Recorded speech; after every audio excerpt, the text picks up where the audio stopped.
बिस्मिल्लाहिर्रहमानिर्रहीम। Welcome back to my YouTube channel learn physics. BSc physics के courses से हमने स्टार्ट किया है और मैं हूं आपकी ऑनलाइन ट्यूटर।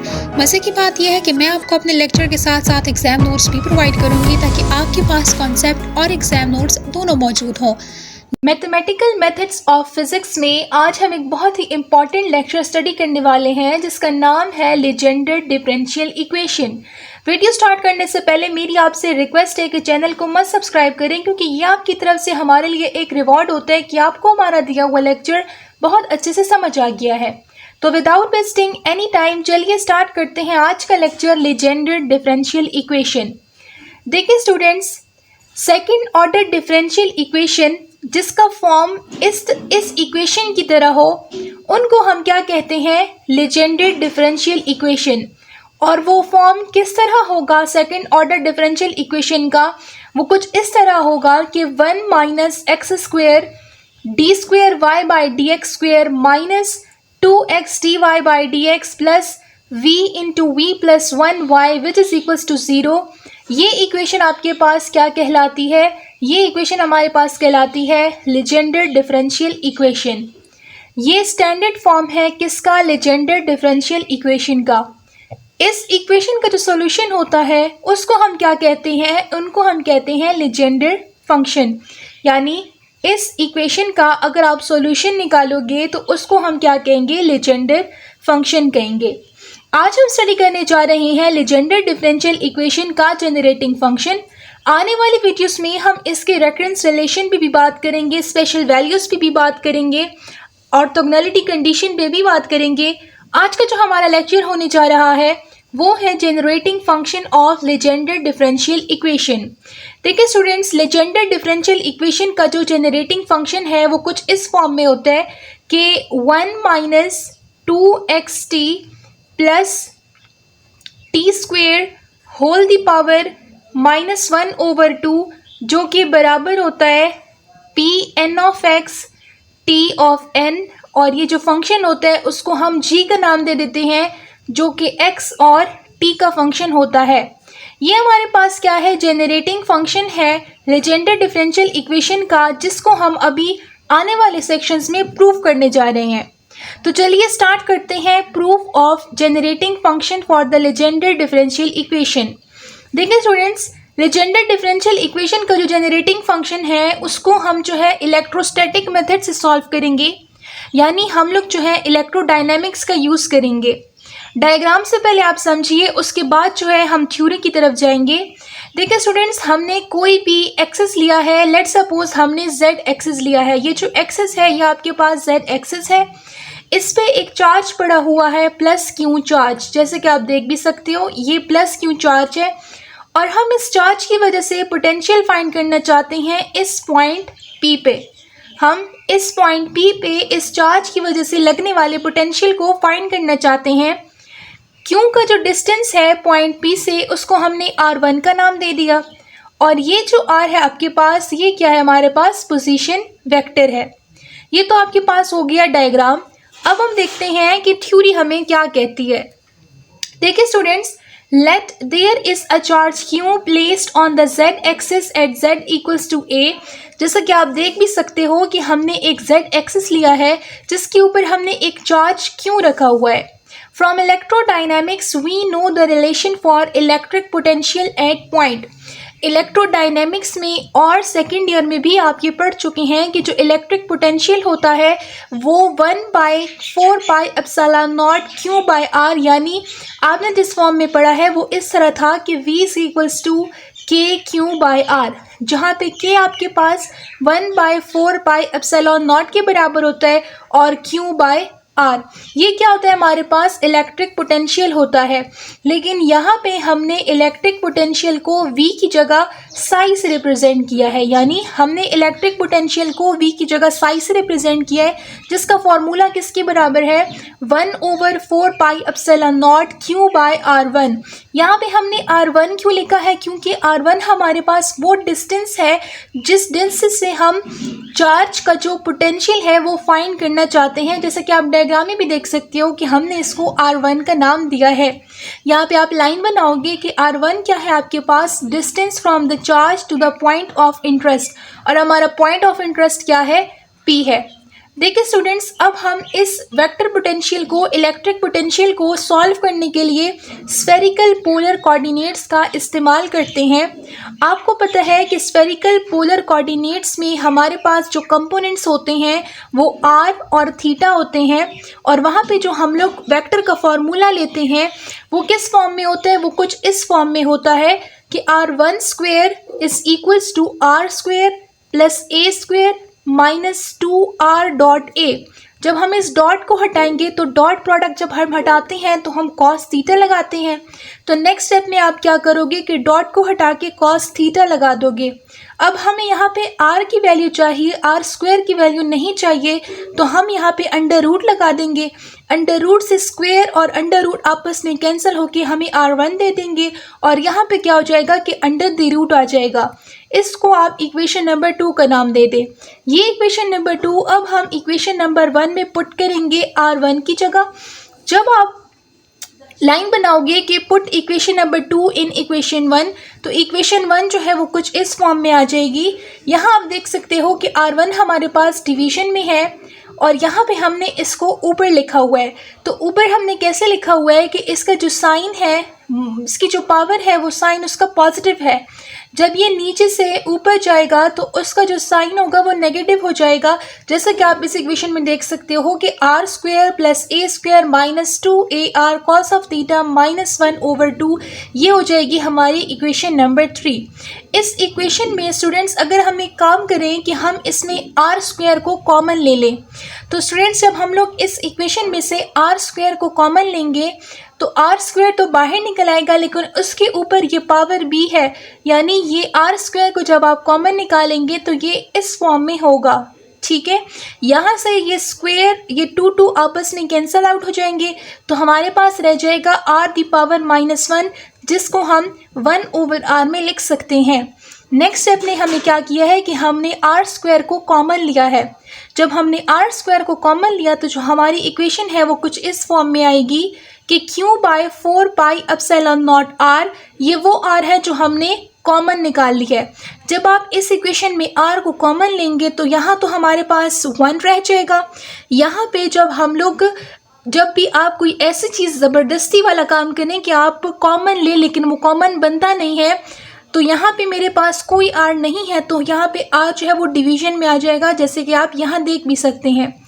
यहाँ पे भी r नहीं है तो r स्क्वायर जो है वो डिवीजन में आएगा, लेकिन यहाँ पे ऑलरेडी ऊपर एक r मौजूद है, तो वो r और एक स्क्वायर कैंसिल आउट होके हमें ये इक्वेशन दे देगा। इस इक्वेशन को आप नाम दे दें इक्वेशन नंबर 4। अब हम अपनी कैलकुलेशन को सिंपल बनाने के लिए ये जो आपके पास टर्म है इसको हम थोड़ा और सिंप्लीफाई करते हैं। कैसे सिंप्लीफाई करते हैं आइए वो देखते हैं। देखिए स्टूडेंट्स, ये वाली जो टर्म है, ये वाली आप टर्म देख सकते हैं, इस टर्म को हमने कंसिडर किया है। इस टर्म से अगेन हमने क्या किया है, आप देख सकते हो कि यहाँ पे भी a/r है और यहाँ पे भी a/r है, तो हम a/r को कॉमन ले सकते हैं। तो नेक्स्ट स्टेप में हमने 1 प्लस a/r को कॉमन लिया, तो यहाँ स्क्वायर है तो एक a/r रह जाएगा, -2 a/r तो बाहर कॉमन हो गया, तो 2 cos ऑफ थीटा -1/2। इस पूरी टर्म को हम क्या करते हैं, इस पूरी टर्म को हम e का नाम दे देते हैं। तो ये जो इक्वेशन होगी ये इस फॉर्म में आ जाएगी 1 + e - 1/2, जहाँ पे e की वैल्यू क्या है, a/r -2 cos ऑफ थीटा। अब आप इस इक्वेशन को देखो, इसको हम क्या कर सकते हैं, बाइनोमियल एक्सपेंशन से एक्सपेंड कर सकते हैं। बाइनोमियल एक्सपेंशन आपके पास क्या होता है, जिसका जो जर्नल फॉर्म होता है वो कुछ इस फॉर्म में होता है कि 1 + n x - n, और अगर इसको आप एक्सपेंड करना चाहो तो आपके पास क्या आएगा, 1 - nx + n × n - 1 2 factorial x square up to so on. Similarly अब हम इसको क्या करेंगे, एक्सपेंड करेंगे। किससे एक्सपेंड करेंगे, बाइनोमियल एक्सपेंशन से। बाइनोमियल एक्सपेंशन से जब आप इसको एक्सपेंड करोगे तो आपके पास क्या आएगा, 1 - 1/2 e + 3/8 e square plus 5/10 e cube up to so on. अब हम क्या करते हैं कि इस इक्वेशन में ये जो e की वैल्यू थी वो यहाँ लगा देते हैं। जहाँ जहाँ e है वहाँ वहाँ आपने e की वैल्यू लगा देनी है। तो 1 माइनस 1/2 e की जगह क्या आ जाएगा, a/r into a/r minus 2 cause of theta plus 3/8 e square की जगह हम e का ये जो e की वैल्यू है इस पूरी वैल्यू की क्या ले लेंगे, स्क्वायर लेंगे। और अब हम क्या करते हैं कि बाकी हायर टर्म्स को निगलेक्ट करते हैं, सिर्फ यहाँ तक ही हम लोग कंसिडर करते हैं, सिर्फ और सिर्फ अपनी कैलकुलेशन को आसान बनाने के लिए। नेक्स्ट आपके पास क्या होगा कि हमने अब सिंपल क्या करना है, मल्टीप्लिकेशन करनी है। 1 माइनस ये 1/2 जो है और ये a ऑफ r आपस में मल्टीप्लाई होंगे तो यहाँ से क्या आ जाएगा, a स्क्वायर r स्क्वायर और 1/2। यहाँ से क्या आएगा 1/2, ये 2 और ये 2 तो आपस में कैंसिल आउट हो जाएंगे, तो हमारे पास सिर्फ क्या रह जाएगा, a/r रह जाएगा, कॉज ऑफ थीटा रह जाएगा। यहाँ देखें, यहाँ अगर आप ये देखें तो हमारे पास ये a minus b whole square का फॉर्मूला बनता है, जो कि किस तरह एक्सपेंड होता है, वो इस तरह होता है कि a square minus 2ab plus b square. तो आपने इस टर्म को इस फॉर्मूले के साथ एक्सपेंड कर देना है। तो ये आप देख सकते हो कि 3/8 a/r होल स्क्वायर और इसको हमने क्या किया है, एक्सपेंड किया है। ये a का स्क्वायर हो गया, ये b का स्क्वायर हो गया और ये 2ab। नेक्स्ट हमने क्या किया है कि हम ये 3/8 को अंदर पूरी इक्वेशन के साथ, पूरी टर्म के साथ मल्टीप्लाई कर देंगे। तो जो इक्वेशन बनेगी वो कुछ इस फॉर्म में आएगी। या आपने एज इट इज ही उतार देना है कि 1 minus 1/2 a/r whole square minus a/r cos of theta plus 3/8। अब देखें यहाँ पे a/r का स्क्वायर है और यहाँ पे a/r का स्क्वायर है, तो यहाँ से क्या आ जाएगा, a/r की पावर 4 आ जाएगी। जब 3/8 को हम इस टर्म के साथ मल्टीप्लाई करेंगे तो 4 1 4 4 2 8 कैंसिल होकर 3/2 रह जाएगा। a/r का स्क्वायर एज इट इज और कॉस स्क्वायर थीटा आ जाएगा। अब हम 3/8 को इस टर्म के साथ मल्टीप्लाई करेंगे। अगेन यहाँ से 4 1 4 4 2 8 कैंसिल आउट हो जाएंगे। यहाँ पे a/r का स्क्वायर है और यहाँ पे a/r है, तो स्क्वायर और 1 से क्यूब आ जाएगा और cos theta as it is ही आ जाएगा। अब हम क्या करेंगे कि ये जो हायर टर्म्स है उनको हम निगलेक्ट कर देंगे। यानी जैसा कि आप देख सकते हो कि ये 4th वाली टर्म है, इसको हम निगलेक्ट कर देंगे। ये क्यूब वाली टर्म है, इसको भी हम क्या कर देंगे, निगलेक्ट कर देंगे। फाइनल हमारे पास क्या रह जाएगा, ये टर्म्स रह जाएंगी। इन टर्म्स को अब आप पावर की ऑर्डर में लिखो, यानी पहले 0 पावर, फिर 1 पावर, फिर 2 पावर। तो कैसे लिखेंगे, 1 तो एज इट इज ही आ जाएगा। यहाँ पे a/r की पावर क्या है, 1 है, तो हम क्या लिख देंगे, minus a/r cos of theta. पहले हमने इस टर्म को लिख दिया। अब यहाँ पे भी a/r की पावर 2 है और यहाँ पे भी a/r की पावर 2 है, तो हम a/r स्क्वायर को बाहर कॉमन ले लेंगे। यहाँ पे 3/2 कॉस ऑफ स्क्वायर थीटा और ये माइनस 1/2, 2 को पे हमने क्या लिख दिया, एलसीएम में लिख दिया। इस स्टेप को हमने कैसे किया है कि a/r होल स्क्वायर को हमने कॉमन ले लिया। यहाँ से क्या रह जाएगा, 3/2 cos square theta, 3/2 cos square theta minus 1/2, 1/2। तो 2 सेम है, तो हमने क्या कर लिया, एलसीएम ले लिया और इस फॉर्म में लिख दिया है। अब ये जो इक्वेशन है ये हमने क्या किया, हमने इसको सॉल्व किया है ना, और ये किसके बराबर था, ये इस टर्म के बराबर था और ये टर्म हमारे पास इस इक्वेशन में आ रही थी। हमने सिर्फ और सिर्फ इस टर्म को कैलकुलेट किया है और इसकी वैल्यू हमारे पास क्या आई है, इसकी वैल्यू हमारे पास ये आई है। अब ये वैल्यू हम क्या करेंगे कि इस वाली इक्वेशन में पुट कर देंगे। जब आप इस इक्वेशन में वैल्यू पुट करोगे तो आपके पास जो पोटेंशियल की वैल्यू होगी वो इस इक्वेशन के बराबर आ जाएगी। ये जो टर्म है ये हमने क्या किया, वैल्यू पुट की है, ये वाली वैल्यू इधर पुट की है। अब हम क्या करते हैं कि ये जो आपको ब्रैकेट में टर्म नज़र आ रही है ये टर्म आपके पास कुछ भी नहीं है, बल्कि ये हमारे पास क्या है, लेजेंडर पोलिनोमियल है और ये एक सीरीज है। सीरीज आप देख भी सकते हो कि यहाँ पे a/r की पावर 0 है, यहाँ पे a/r की पावर 1 है, यहाँ भी a/r की पावर 2 है और ये अब टू n तक चलेगा। तो ये एक सीरीज़ है और अगर मैं इस सीरीज़ को कम्पैक्ट फॉर्म में लिखना चाहूँ तो हम कैसे लिखेंगे कि p of n cos of theta a/r की पावर n। n क्या है कि ये सीरीज चलती जा रही है, n की जगह 1 पुट करोगे तो ये टर्म आएगी, n की जगह 2 पुट करोगे तो ये टर्म आएगी, n की जगह 3 पुट करोगे तो ये एक सीरीज चलती जाएगी। तो ये जो ब्रैकेट वाली टर्म है इसकी जगह हम ये लेजेंडर पॉलिनोमियल लिख सकते हैं। तो अब हम क्या करेंगे कि इस पूरी टर्म को इस लेजेंडर पॉलिनोमियल के साथ रिप्लेस कर देंगे, तो हमारे पास जो इलेक्ट्रिक पोटेंशियल है वो इस इक्वेशन की फॉर्म में आ जाएगा। यहाँ पे आपको ये टर्म नज़र आ रही है, ये टर्म हमारे पास क्या है, this term is called generating function of Legendre differential equation. अब कुछ स्टेप्स ही और करने हैं जहाँ पे हम इस जनरेटिंग फंक्शन की क्या करेंगे, वैल्यू फाइंड करेंगे। तो अब हम आगे देखते हैं कि हम कैसे वैल्यू फाइंड करेंगे इसकी। देखिए स्टूडेंट्स, यहाँ पे हमने जो कंसिडरेशन की थी या आप देख सकते हो यहाँ पे जो हमने इस इक्वेशन को सॉल्व करके ही हमने क्या कहा है कि हमारे पास P N cos of theta A by R क्या है, जनरेटिंग फंक्शन आ गया है। तो अब हम क्या करते हैं, इसी इक्वेशन को कंसीडर करते हैं, या आप देख सकते हो हम लोग इसी इक्वेशन को कंसीडर करते हैं। ये मैंने इधर एज इट इज़ दोबारा लिख दिया है, 1 प्लस ये देखें ये अंदर मल्टीप्लाई होगा तो क्या देगा, ए बाई आर का whole square minus 2 a by r cos of theta और उसकी पावर क्या है, -1/2 है। अब हम सपोजिशन करते हैं और वो सपोजिशन ये करते हैं कि ये जो कॉज ऑफ थीटा है उसको हम एक्स सपोज करते हैं और ये जो ए बाई आर है इसको हम टी सपोज करते हैं।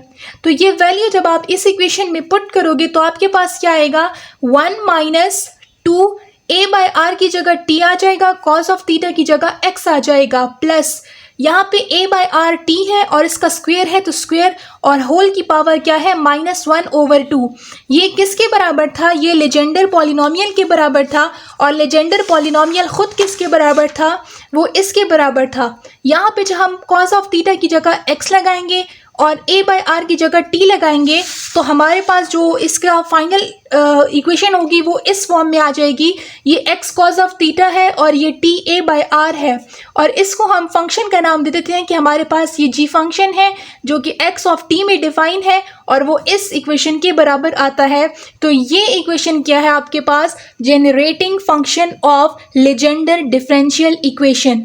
ये पूरे नोट्स आप देख सकते हो कि ये हमने जो है इलेक्ट्रोस्टैटिक और इलेक्ट्रोडायनामिक्स का यूज़ करके हमने क्या किया है, जनरेटिंग फंक्शन डिराइव करके दिया है जो कि इस इक्वेशन के बराबर है।